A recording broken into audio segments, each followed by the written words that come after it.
Hey everyone, and welcome to episode 3 of That Gives Me Anxiety, a show about the things that scare us and why those things may not be as scary as we think.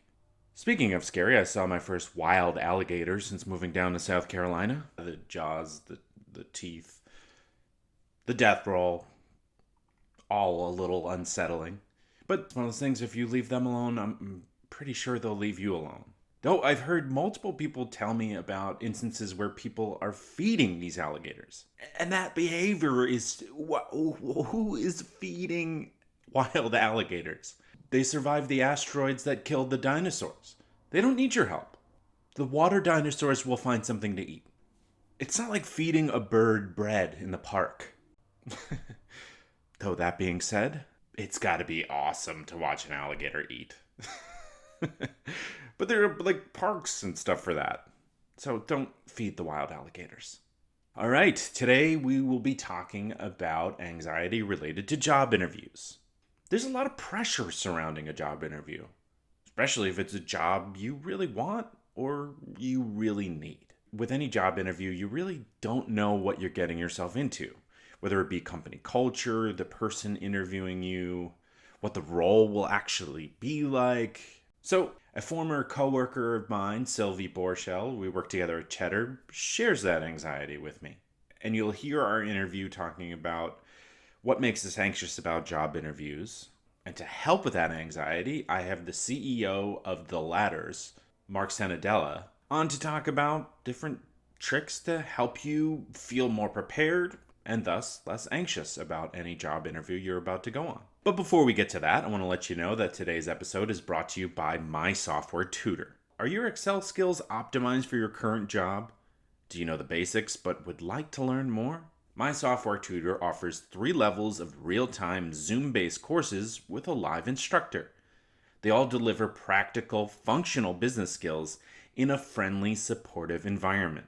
These courses will increase your marketability, whether you're an employee, job seeker, consultant, or contractor. Register at mysoftwaretutor.com and use the promo code POD20 to save 20% off all registrations. Today's episode is also brought to you by The Cardist. With so many birthdays, there's no time to shop for cards, write the cards, and buy the stamps. Now you can do it all right where you sit because the Cardist Studio does it for you. Introducing a writing specialist for the message inside your greeting cards. The Cardist Studio creates your message, writes it in the card, and mails it for you. All you do is pick the card and tell why you're sending it. No more errands, no more anxiety. For a message from your heart, but not your hands. Sit back and just enjoy your relationships. TheCardistStudio.com. Thoughtful just got easy. And you can use the promo code AnxietyPod for 10% off all orders. All right, please don't forget to follow the show on Twitter, Instagram, Facebook, and YouTube under That Gives Me Anxiety Podcast. As always, if you're liking the show, please don't forget to rate and review it. And I'd also like to mention my other podcast called Death Space Filling the Void. It's a show about death, dying, grief, and life. All right, well, without further ado, is that how you say it? I'm not sure. Regardless, thank you so much for listening and enjoy.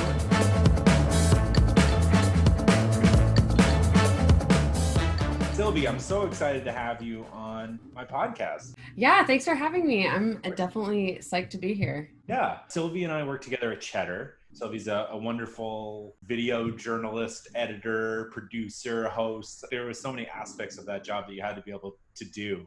Yeah, and you definitely paved the way for me coming on because Patrick and I knew each other because through improv. Yeah. And so Pat basically brought me on or connected me to the job. And then when I first got there, I feel like we just sat in a room and you downloaded everything that I needed to know for the job, which was very helpful. This is what it's going to be like. These are going to be your challenges. Yeah, exactly. I'm excited to have you there. I think people with an improv background make for great coworkers because you celebrate ideas and listeners and just good storytellers. And just, I feel like that, I hate to be so generic, but that yes and attitude is anybody could be like, oh, I want to try this video. And I'm like, yes, right. But maybe this. Right. Well, especially in a job where you have to pitch so much. Oh yeah. Stories and styles, celebrating the idea and not being like, ah, that's trash is Right. Yeah, because that sucks. I mean, obviously, you're always going to have ideas that just aren't good, right. because there's not enough ideas in the world to be amazing. But I feel like just having positive people is always wonderful. And I definitely felt like we could feel that energy in the, like, whenever we were in the rooms pitching. Hmm. I felt like you were always somebody that whenever somebody pitched something that maybe didn't get wonderful feedback, you'd always be like, well, I actually, you would like say something good about it, which I always loved. I think that's important. Yeah, But for I'm really sure. excited because another aspect of when you joined Cheddar, I feel like we were discussing just anxiety inducing, not just at Cheddar, but anywhere Oh, a yeah. job interview is. Oh, yeah. I remember because we connected over Facebook through Uh, one of the improv groups that we were in. And I remember we were chatting on Facebook Messenger, and I was just like, I'm nervous. I don't know what to say. I don't know what to do. I just right. remember being like, even though I feel confident in my abilities, I feel like this happens to everybody with every job interview, no matter how confident and how well you feel like you'll be able to do the job. I still feel like I become like a child. Like, what if they don't like me? Well, right. Or Especially something because like that. you have this buildup, right? You'll know that the job interview is like next week or something, and then Right. spend that time until then being like, oh Just God, my resume's obsessing. crap. Yeah. Like double checking everything. I feel like maybe I'm crazy, but before every single interview, I create a new Google Doc and I just write down everything that I could possibly ever be asked or know or need to know for that job, for any job adjacent. And then I look at it and it's so long and stressful and it actually makes me freak out more. So I Oh shouldn't be man, doing that. that sounds so thorough. That actually sounds really helpful, but that sucks that makes Right. you stressed. Yeah, I feel like it's actually sometimes I feel like it definitely makes me stressed. Yes. But then randomly in the interviews, I'll like have a picture memory of one word or sentence and I'm like, "Yes, thank you past me." And then I'll like say the right adjective and the interviewer will be like, "Oh." It's like you prepare like a CIA operative like Yeah. prepares to like go undercover. Just like, Yeah. And then they're like saying stuff that I didn't write down and I'm just scrolling through it like crazy, like, yeah, oh. oh no, we didn't see this coming. Oh no. Oh my gosh. Yeah, basically. But I yeah, interviews also, make me nervous. right? They really do. I feel like I always try to picture what the person interviewing me is going to be Hmm. like. And I feel like I always imagine a person like sitting backwards and then like spinning around Slowly with turning lightning around. crashing behind them. Yeah, especially in the age of like social media and LinkedIn, I mean, I'm going to sound like a stalker, but they're stalking me too. You can look up anybody at any Mhm. point and kind of get a feel for who they are. I try not to do that so I don't like psych myself out or make myself judge a book by its cover before I even get to meet the person. But I just want to say that if anybody tells you that they don't get nervous for job interviews, they're lying. And Yeah. I know you agree. It's just, well, maybe you don't, but I feel that way, that everybody gets nervous because you I want to could make a good impression. Right. I could be like interviewing with my father or like my best Right. friend or something, and Exactly. I would still feel nervous. Like I guess we're both people. I don't mean to talk for you, but it seems like we're No, both you can. both very much aligned here. Yeah. That you don't have the job until you have the job, right? Oh, yeah. Like there have been interviews where I I like hang up the phone. I'm like, I nailed that. And then the email chain back and forth is like, oh, basically like, loved you. I loved you. And then until I get that phone call, I'm like, I ruined it. I ruined everything. I signed off that email cheers instead of best. I'm Yeah, ruined. right. It's like, thank you for your time. Like, how do you say, like, yeah, we can really get super into our words. And really, I feel like the Oh my gosh. person Yeah. on the other end is probably just like, oh, yeah, Oh, there's they something to confirmed. That's it. yeah, yeah. Oh, cool. And I feel like that's what I'd be like on the other end. I wouldn't be like reading somebody's email like, oh my gosh, a Like calling third coworkers over, exclamation being like, point. "Can you Yeah. believe what she signed Look off? at this doofus. She wrote best." Oh, Dork. Yeah. I feel like, and they're probably those people who are interviewing us, I guess the interviewers. I don't know mhm. the proper word, but they have to interview for stuff too. And then I'm sure the roles are reversed and then they're thinking on the times that they've interviewed people. And I bet that gets even harder. Yeah. Like once It's got you've to been weigh on on the them other too. side. Yeah. Absolutely. Yeah, I'd like to think that people who are interviewing who have a bad experience then want to make a better experience Yeah. to not stress the people out. But as we know, not everyone's a good person. Yeah, So, for sure. But I have had like interviews through my career where I can tell people are trying really hard to make sure that I feel comfortable and hmm, that I feel like seen. They like they'll call out specific things about my resume or specific things about my website. And then whenever the interview is done, also I feel like I'm making it sound like I've had 100 interviews and then I'm super unemployable or something like that. But like where they like called out little things about my resume and I just remember hanging up and being like, wow, that person made sure that I felt seen, like that my hmm, work felt seen and appreciated.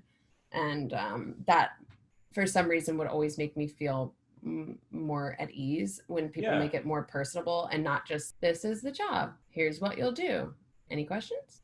All right. Where'd you go to school? Boy, it snows there a lot. Yeah. But Literally, yeah, that's that's a great exactly. strategy. I don't know if I've had that happen too many times, but that's a good way of helping somebody feel comfortable, right? Like the person wants to be Yeah, successful in finding the right person, and putting you at ease allows you to get going, get right, to have flowing. just like a natural conversation. Hmm. And yeah, or even just calling out the interview for what it is. I've Yeah. had that where they're like, I know this part is so uncomfortable, but it's just you and me. And I'm like, you're so right. But also, who's on the phone? I'm just kidding. This is bugged. Yeah, the whole house is bugged. But no, I do feel like there are interviewers who like put in time and effort to make sure that they're prepared too. Yeah.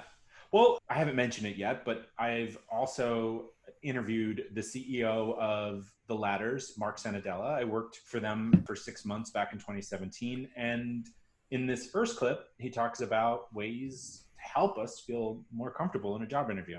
I love it. Marc, I'm so excited to have you. Thank you so much for your time. Patrick, it's great to be with you. Yeah, obviously, Marc is CEO of the Ladders. How many years ago did you found? We're 17 years old now. Congratulations. That's great. And of course, I worked there for a little bit in 2017. And Not long enough. Come back. yes.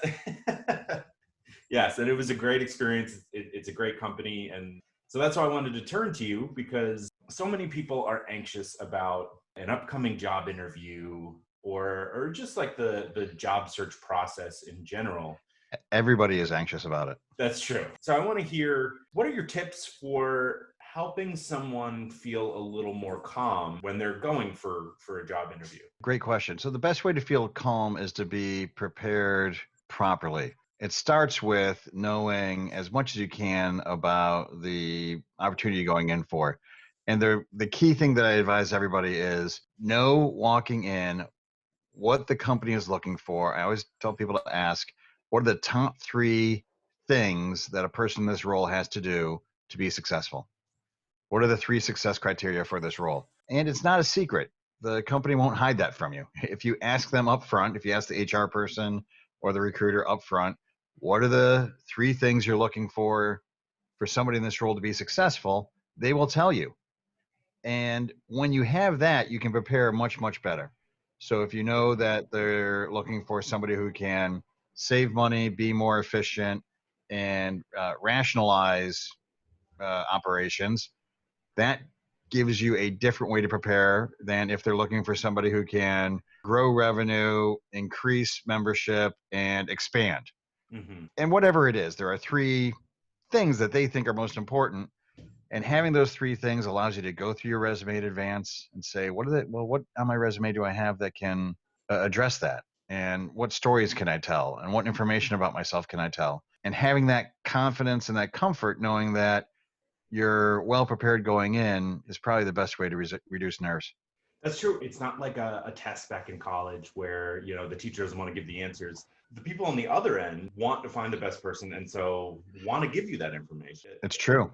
It like we think of the person on the other end of a job interview as this high authority figure, and they are, right? But it's Well, and we think about them as our opponent in some very way. true. Right. which isn't true. They're our collaborator. They're spending the time to be in that interview because they want to hire somebody for the role. Yeah. They are investing as much in the role as as much in the interview as you are, in the hopes that at the end they get to hire somebody. Right. And yeah, so you're right. It's important that you realize that they're not an authority above you. They're not your opponent. They're there to help you figure out if this role's right for you. Right. Especially since, if they're the person that finds the person who crushes the role, that looks good on them, right? They get to walk around the company almost bragging, like, look, I It's brought true. in Tom. That's true. That's really true. So on the other side of the coin, I remember interviewing with you. For people who didn't know, I was a social video producer at the Ladders, and the final test was interviewing with the CEO, which is intimidating, right? We hadn't met before. I obviously did some research on you, but I have to say, when I came in, you came in with a lot of positive energy, and that was great because I wanted to talk about my plan that I had put together for the Ladders. And in an interview where you were bringing excitement, I could also bring excitement. Yeah. It allowed me to feel like I can express that. Is that typically how you approach an interview? Look, I'm excited to hire. Yeah. The team is working hard to hire. We interviewed 10 people for everyone that ends up meeting me. So, I'm excited. And I'm also there to help both the hiring manager and the interview candidate avoid an unfortunate mistake. Sometimes people get too caught up in hiring and they can think, wow, Bob will be a great fit, but maybe Bob really won't be. And maybe Bob will be unhappy in the role and Bob won't be able to produce. And it's different from what he's looking to do in his career. So part of it is to help people avoid unfortunate mistakes, but the other part is to do exactly that, to get both of us very enthusiastic and excited about what's the future. Absolutely. First off, I love Marc. Yeah, right. Yeah, he sounds so like authoritative. I mean, obviously he's the CEO of Ladders, so he knows what he's talking about. But I feel like I would want him in my interview room. I really can't stress enough. You think you're interviewing, and you are interviewing with the CEO, and he just Right. like comes in, he's excited, he's positive, and very straightforward. And it was a very easy interview, especially because I was prepared. I knew what I wanted to say. Yeah, And let me exactly. say it. Yeah, I feel like that's the great sign of an interview is when I feel like it really does, yeah, it does come down to how prepared you are, but it also comes down to the person interviewing you and how comfortable they feel because I mean, he's right, like they want you to succeed. They want to bring somebody onto their team that they can get along with and make sure that they like reach the goals that they're looking for with this person that they're hiring.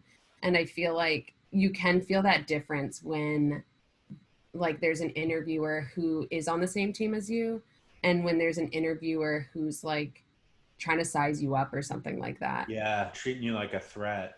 Right, like what's your deal, what are you about? And Right. it's like I love this company.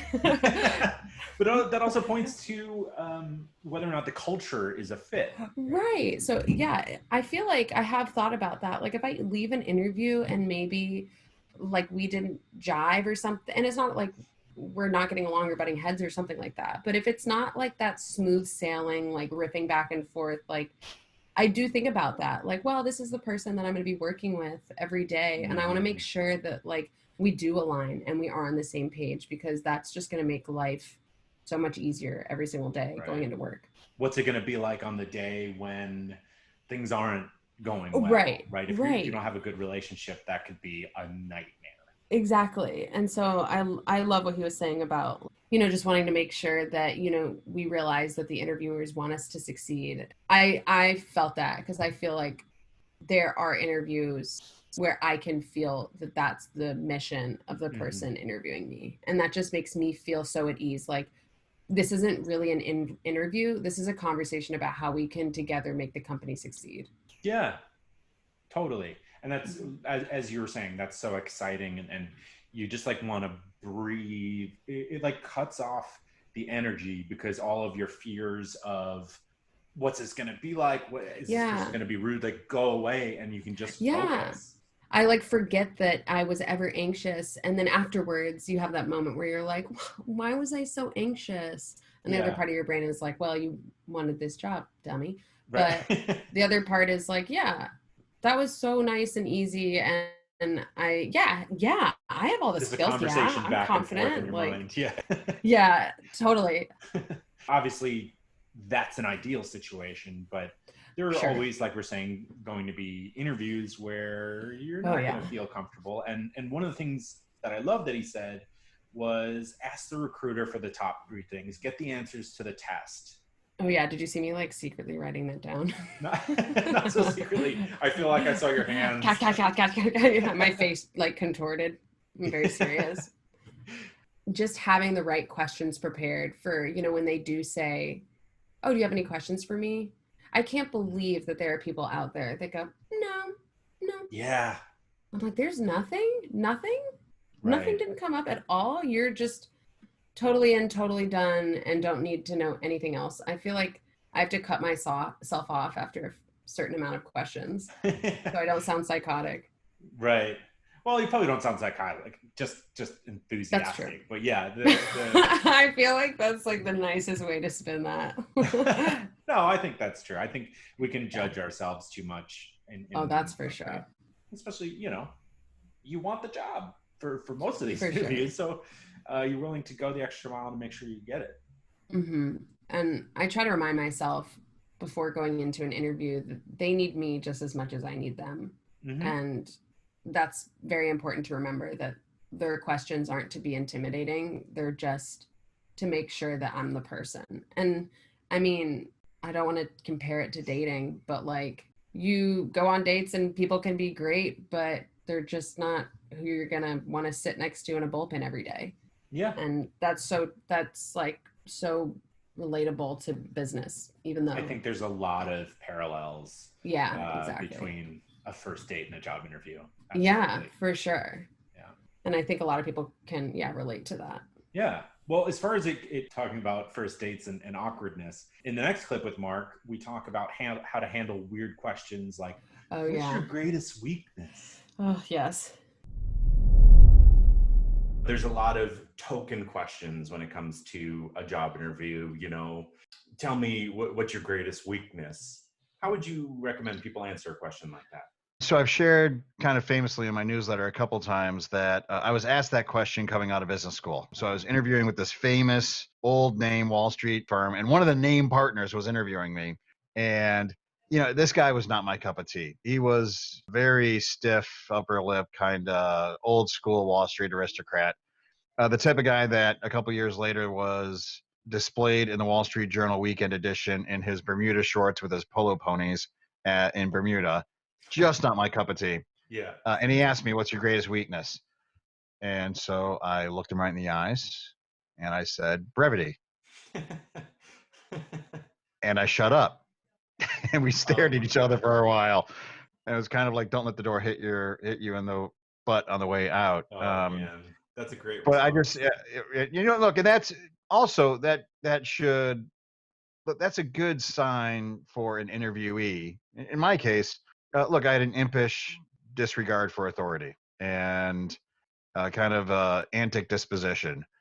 And, nobody I was interviewing with at any of these Wall Street firms for merchant banking or private equity, none of them were like that. If you find yourself interviewing with, dozens of people, none of whom are like you, maybe you're interviewing for the wrong role. Maybe you ought to reconsider. So coming all the way back to greatest weakness or poor interview questions, look, I think the most important thing is, again, what are the 3 success criteria for the role? And if it gets off onto any tangent about weakness or local sports team or who you know in common from college or whatnot, a little bit of that's fine. The small talk's fine, but always drive it back to, another thing about what you guys are looking for that I think might be relevant for us to discuss is the time that 5 years ago I did ... Yeah. Just always bring it back to those 3 things is the way to get off of any uncomfortable, irrelevant, or foolish topic. Right. And another thing I know from working with you is you recommend bringing in numbers that show the successes you've had. So on top of talking about it, bring a number that shows what you've done. Yeah. So my resume advice is every bullet should have a number. So if you say I improved marketing, that's an opinion. If you say I improved marketing spend by increasing our efficiency 23%, that's a fact. Mm-hmm. And the more you can bring facts into an interview or a conversation or any of your communications, the easier it is for the person on the other side of the table to understand your abilities. Yeah. So those, right, and those numbers, those tell important parts of your story. And look, business, every for-profit organization on the planet is ultimately geared to be profitable. Profitability is measured in a number. Therefore, if you look under the covers, everything in a for-profit business is measured in numbers. Maybe that's not true in not-for-profit and probably not true in government, but even in not-for-profit, you have to raise money, so numbers help. But if you're looking for work at a normal a private private or public company, numbers are what drive everything. So the more that you can communicate, here are the numbers and what I've done before, and therefore have the conversation about, well, here's what I might be able to do for you, the better it is. Right. Yeah. I just love the idea of simplifying it. Like the person may be interviewing several people in a given day. What's going to stick out for them? It's like you said, 23% advertising increase, right? Like that they can attach that to you and take that throughout their day, finding a way for you to stand out.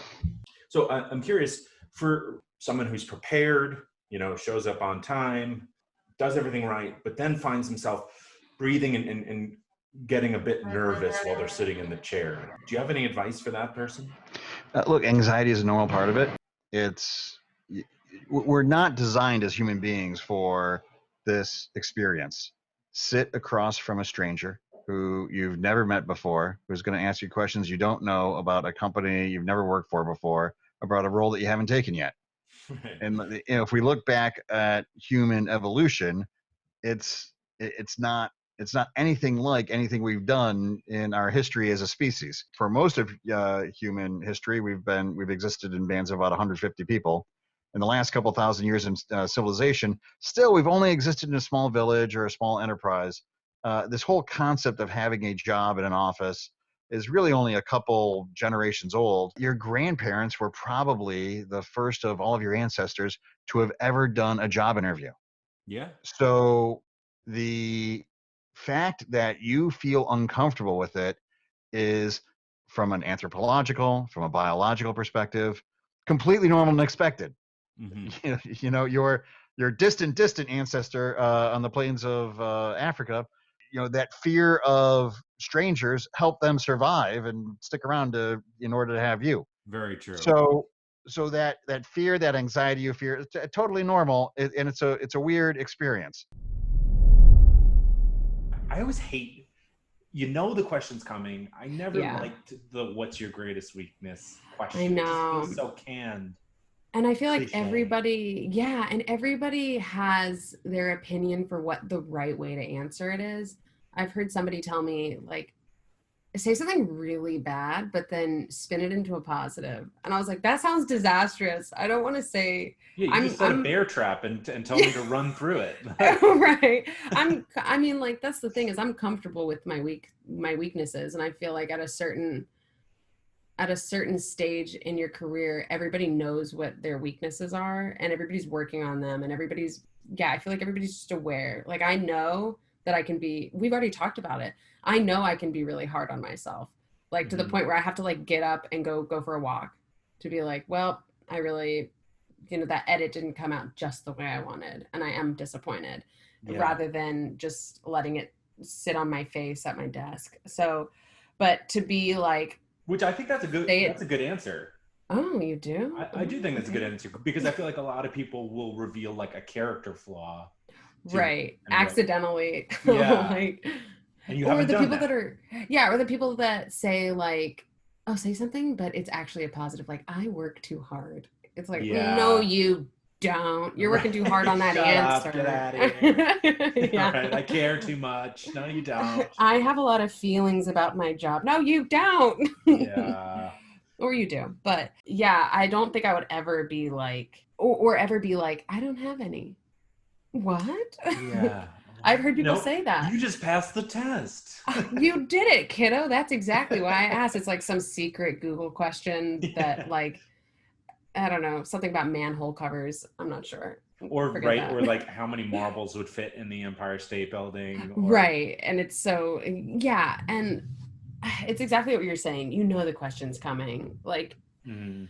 you know, why should we pick you? Why this company? Why now? It's like we know those questions are coming, and just trying to breeze through them as nonchalantly as possible. Which brings me back to improv. Improv is the best skill to have Oh, in a job interview. 100%.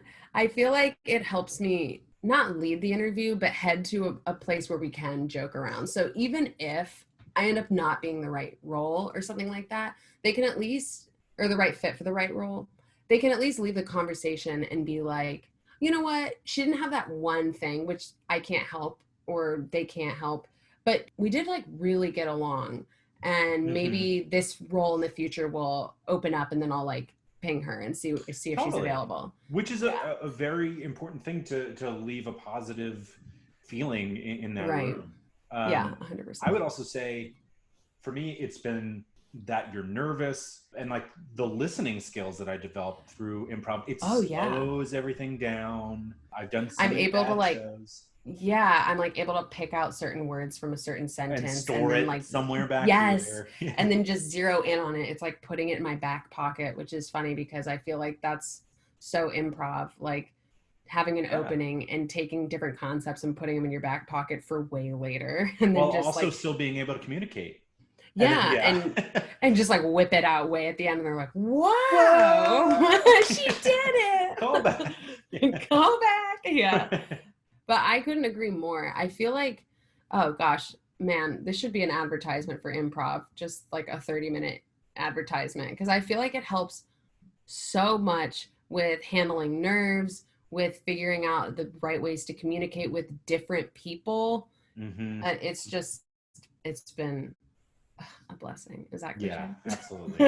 And it Yes. also Yeah. helps with what Mark was saying, which is leading the conversation back. And you were saying this as well, back to where you want Yeah. it to be. So if it's like, how do Yeah. you, your greatest weakness, you can improvise your way to start Yeah. talking about your successes. Right. Sometimes I feel this is bragging or something, but sometimes I feel impressed by myself when they say something and maybe I'm not totally 100% confident in my answer. And I say the parts that I feel good about, and then I make it swing back to what I want to talk about. And Hmm. then at the end, I'm like, dang, I really ninjaed that. And they loved it. Or maybe That was they, so arrogant. How I know, I'm sorry. no, I feel like in the debates for the election, obviously wrapped up Oh, right. somewhat recently. I feel Yeah. like Mike Pence is a master of not answering the question and Oh, it's so getting it. scary, It's but everybody's scary. so aware of it. Like Yeah. he's gotta listen to this podcast. You gotta be more stealth, Mike Pence.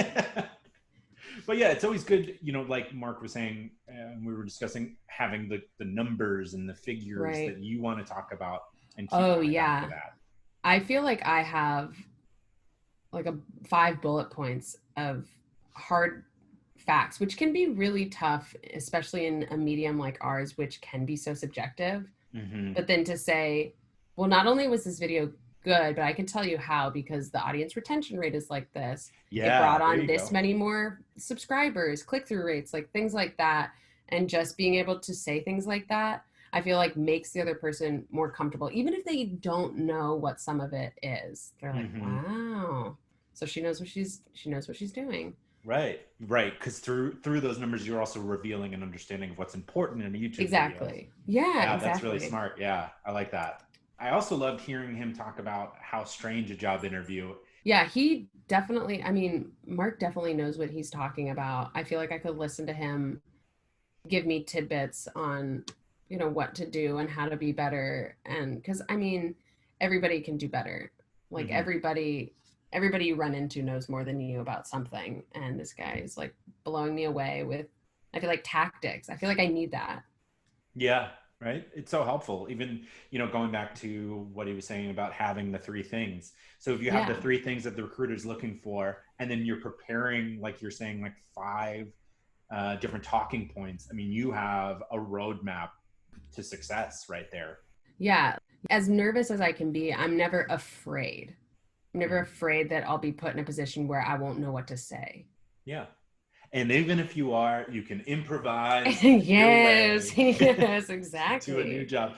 I'll start Monday. Thank you. Yeah. Whoever's listening, just send me an email. That email is. Then in the third clip with Marc, I talked to him about behavioral interviewing and some facts about interviewing during coronavirus, which I think are super important to Yeah, everything that's going on right now. for sure. Let's go to the clip. You have to realize also most interviewers aren't properly trained. They're maybe not as nervous as you because there's less at stake for them, but they don't know what they're doing. Hmm. They're usually not trained. How would you So recommend they be trained? behavioral interviewing. So the behavioral interviewing is factually and research driven wise proven to be more effective than our typical interviewing methods, which are social interviewing. Are you a good guy? Do we know people in common? Random anecdotes, hypothetical interviewing. How would you handle a situation like this? Everybody in their hypothetical situations is a genius. Behavioral interviewing is interviewing people for the specific behaviors that you're looking for in their past. If you're looking for somebody to lead a team of salespeople, tell me about when you've led teams of salespeople before. How do you hire? How do you fire? How do you manage? How do you train? And so behavioral interviewing is a superior way, proven superior way to interview. In 20 or 30 years, we'll probably be to the point where all American managers are properly trained in it. We're not there today. And so you're going to come across a wide variety of people's interview styles, most of which are, made up from urban legend and nonsense. So walking into that interview, the best thing you can arm yourself with again is getting the answers before the test, Mm-hmm. which is finding out what are the three most important success criteria. Other ways to reduce anxiety is breathing helps. If you've got your Apple Watch, you can use the breathe function on Apple Watch to breathe in and out for a minute. If you don't, you can just breathe in and out for a minute. Whatever's been helpful to you in the past to calm you down. When I do TV interviews, I've got a particular Grateful Dead song, or Beatles' Penny Lane is the song that will chill me out My before I'm job going on. interview song is "Here Comes the Sun." Right, I right. listen to that Beautiful, right beautiful before. tuner, right? Yeah. Something I think the Beatles are somewhere in our collective unconscious at this point, I think so because too. Yeah. we grew up with them, and it's the comforting, beautiful music of I guess Western Easy. civilization. Right. I want to go back to behavioral interviewing for a second. One thing that I feel like a lot of people are anxious about, and I know I've run into this in my experience, job interviewing in different places. So you're asked the question, tell me about times that you were managing people. So if I'm trying to find my first role doing that, how do I approach that question? Well, I think what all managers learn is that you were never ready for it. Is probably the truth. Going from one company to another, individual contributor role to take a manager role is tough. You're asking somebody to make two bets on you. One is that you'll be a great employee. Two, that you'll learn how to be a new manager. In general, it's a tougher job transition to make. The advice would be the more that you can get managerial experience at your current role, the better off you are. Mm-hmm. But even so, going from an individual contributor to being a full-on manager of people, being responsible for hiring and firing and pay raises and reviews, because that's what a manager is. Just to remind everybody, it's not, hey, I led the team meetings, and it's not, I had the most ideas, and it's not, people came to me with their questions. It is a manager is hire, fire, set pay, determine their review, Right. and have that responsibility for them. So to go from an individual contributor to a manager, it's to the extent possible, you should always try to do the job before you get the job. So start taking over more managerial tasks on your teams or in your meetings. Offer to help with hiring. Offer to help with, to the extent possible, reviews. Whatever it is that you can do where you get the experience in those skills, and take on those skills from your boss, the better off you are. A busy boss with a lot to do will be happy to delegate things to you to take stuff off of her plate. If you're in a smaller environment that's more static, hey, your boss has 6 people reporting to her and it's been that way for 5 years, it's going to be tougher. Right. But the more that you can acquire those skills, the easier it is to move into that manager's role. That's a good reminder of like clarifying it between, I was great in meetings to, right? Because that's how a lot of us view a managerial role is like, yeah, I can run the creative on this. I can take charge. Give me more of the decision making as it relates. Right. So my opening questions, and anytime talking to somebody who's going, moving, making that transition, is how many times have you hired? How many times have you changed pay? Mm-hmm. How many reviews, annual reviews or otherwise, have you personally given? And then tell me about the times where unfortunately you had to fire and what you learned from that experience. Because those are the behaviors that managers undergo and undertake. So that's how interviewers are assessing you for your managerial capabilities. Right. Well, we don't have too much time left here. I'm super appreciative of the time you've been able to give me. Is there anything you think I'm missing, or anything you would want to mention to someone, especially in the environment we're currently in here with the coronavirus and a lot of people unemployed? Look, the presuming that the podcast market is mostly a college educated market, things are getting better rapidly. So that's good news. It's still bad, but so unemployment in the US was 1.9% in January of 2020. Historic low, lowest has been in 60 years. Best employment market of our lifetime. By May, among college educated Americans, that had gone to 8.4%. So huge change for the worse. And that's worse than the Great Recession of 2009, 2010, where the worst it got among college educated was 5% unemployment. So we got to 8.4% unemployment. We're already back down now, as of the September numbers that came out earlier in October. We're already back down to 4.8%. So we're better than the Great Recession. We're still we're 2 or 3 times as bad as we were in January. And things are getting better. So the first thing to communicate is hope, right? So things are getting better. We're all learning how to deal with this remote environment. People are hiring. We've onboarded a dozen people at Ladders remotely, have never met them in person. Oh, wow. And onboarded them. And, the first person, it was probably a little bit rough, the onboarding process. We're getting better at it, and all companies are getting better at it. So to the extent possible, people are trying to get back to work and return to normalcy. That's great. That's all good news. And I guess two bits of advice, like before the interview. First, as you're dealing with everybody, look, the pandemic's been stressful on everybody. Things are getting dropped. Communications are happening in a way that we're not used to. Mm-hmm. Be nice. Be nice to the junior HR coordinator that arranges. Be nice to the executive assistant.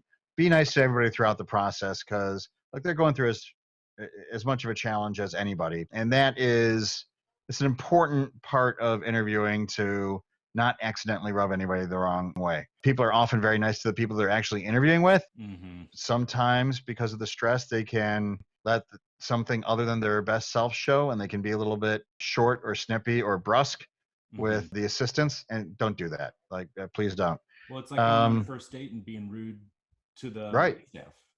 Exactly right.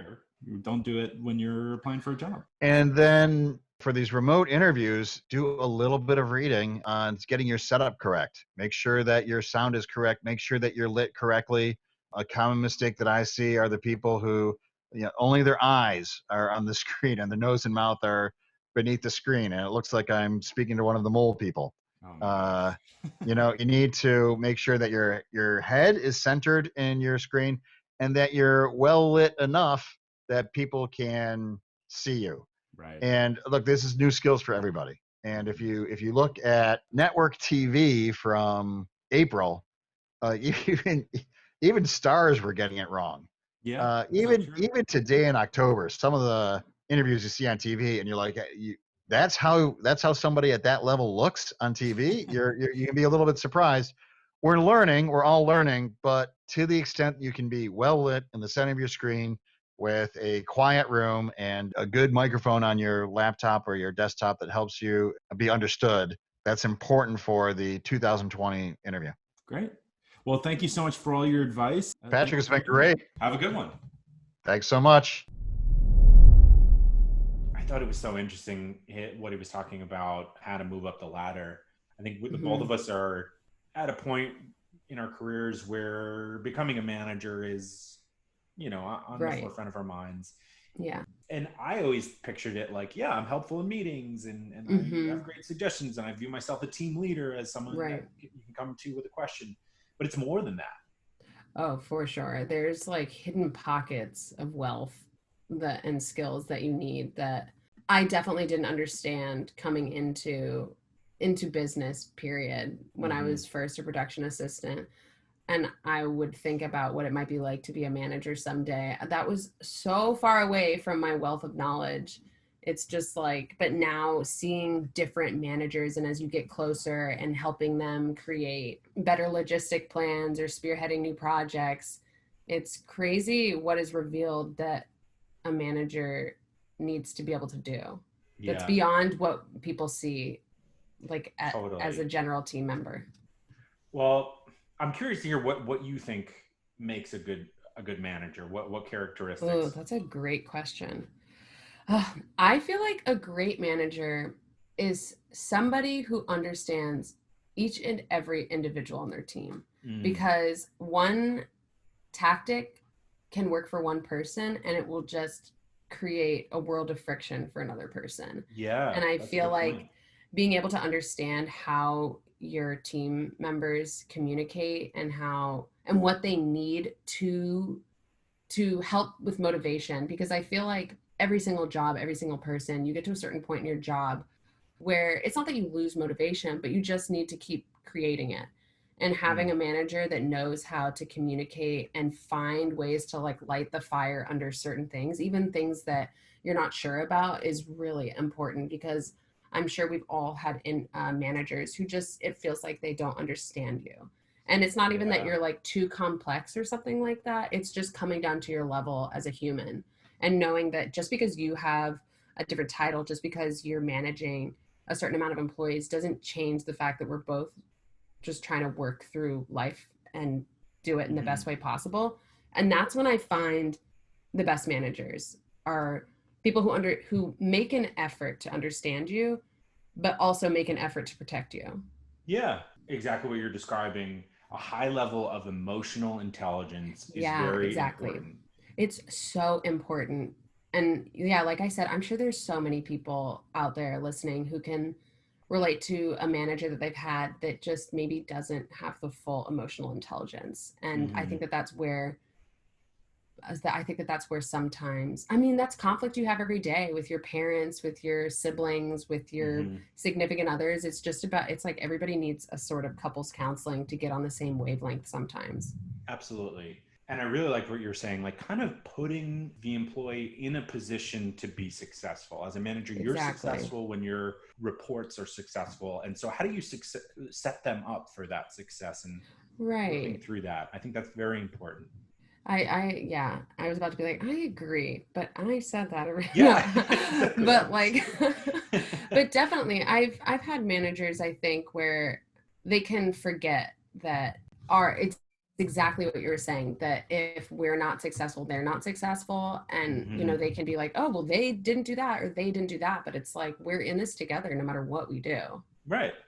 Absolutely. I completely agree with that. And I always like managers, and I really respect managers where it's like, they're just leading by example. They're crushing it. They're understanding. And can I like shout out certain people or something? Because I had a manager I had a manager at Thrillist, Erin, and I felt like she just paved the way for our success. And there were conversations, I feel, obviously we're not upper management, that we're not a part of, but she kind of like protected us from those things while helping us go in the right direction. Like just like we were like little ducklings, and she was like, come over here. It's this way. And then being like, what we need you to do. Let's keep you successful. Yeah. Yeah. And I felt like she did such a good, by leading by example. And so she would show her entire team different ways to be confident, especially we were a team of all women, literally all women. And she was upper management and the only female. So it was leading by example by showing us exactly how to be a strong woman in business and how to be confident and assertive, but not aggressive. And I always commended her for that. And I feel like I always think about that when I think about managers and what she did for us. Yeah. Wow. She sounds incredible.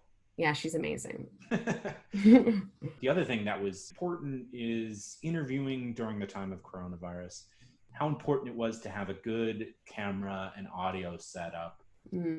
It's surprising, but it's not, right? Like it makes sense, but it's one of those things that if you're not, especially if you're not in, a video career, you may not even consider that that's important, right. But it is. It's so important. Like I feel like this is like the mise en scene of like a film, but like what they see on your camera is representative of who you are. So like sometimes, you could put like a plant behind you or rearrange your jackets on the wall or, whatever, but just to make sure. Not that you've done these things. No, of course not. But just for people to be prepared for this new wave of interviewing, because I don't think it's going to go away even after, vaccines and getting back in the workplace. I think that this has shown that these types of interviews and finding a good candidate can be done without having to go into an office. Even though I love seeing office spaces and getting to get a feel of the team, it's the conversation that really matters at the end of the day. And I feel like humans are adapting so well to be able to do that and do it well. Yeah, absolutely. And I look at it like, you wouldn't have typos on your resume. Oh, of course. Send in a resume that's like 6 pages, things like that. So right. why have the background in your camera look crazy for a job? Right. Yeah, that's like the one thing I wish I could see. I wish I could be a fly on the wall for every single video interview that's happened since the start of COVID, because, jobs, like the job market, it has just been so crazy. There's so many layoffs. People have to hustle so hard, especially people in our field. Even though like we have full-time jobs or, whatever, you still have to hunt for your food. If you want to do freelance things, you still have to, you still have to keep up. Yeah. The business is still evolving. Well, that's exactly what this podcast is. It's exactly just hustling, just trying to figure out or create what's next. Exactly. And I feel like the world is moving and we have to adapt and keep up, and video Zooming and calling is not going away anytime soon. No, it is not. Especially, I think you're right. We're there's going to be quite a bit of work from home and your job may be based in Seattle and you're based in Atlanta or whatever the case is. And that's going to require a lot of video conferencing, which is not a bad thing. No, I quite like it. I know some people really hate it, but I love it. I feel like really enjoyed it. You can wear your slippers on your feet and nobody will know. I'm currently wearing my slippers. Me too. I was like, me. They're so warm. Well, Sylvie, I've really enjoyed this conversation. Yeah, me too. It's made me at least think about job interviews in a different way. And I feel like the next one that I go on, I'll definitely reach out to the recruiter and make sure I have my bullet points and my numbers all ready. And I think that can go a really long way. Yeah. And even just remembering small things like press the breathe on your Apple Watch. They're just small things to help you stay prepared and centered for no matter what comes your way. Totally. I think that's great. Yeah. Well, if anyone wants to get in touch with you, what is your Instagram handle? Sylves. So at SYLVZ. I had to think about how to spell my own name. That's terrible. Hire me always. And do you have a website? I do. My professional one is hellosylv.com. Oh, that's a great one. You like it? I like that one a lot. Thank you. Yeah, that's kind of, what I use for more my like side freelance projects, that those interviews come up more. Great. And that's such a great tool too with Oh yeah, because it is like a cover letter. It says really a lot about who you are. Yeah. Well, thanks again. And thanks for having me. Yeah. You too. Right. Yeah, crazy world out there. Getting better though every day. I hope you found that episode very helpful. If you have an idea for an episode or of something that scares you, please send it my way. I'm totally open to new ideas for episodes in the future. Thank you so much for listening, and have a great day.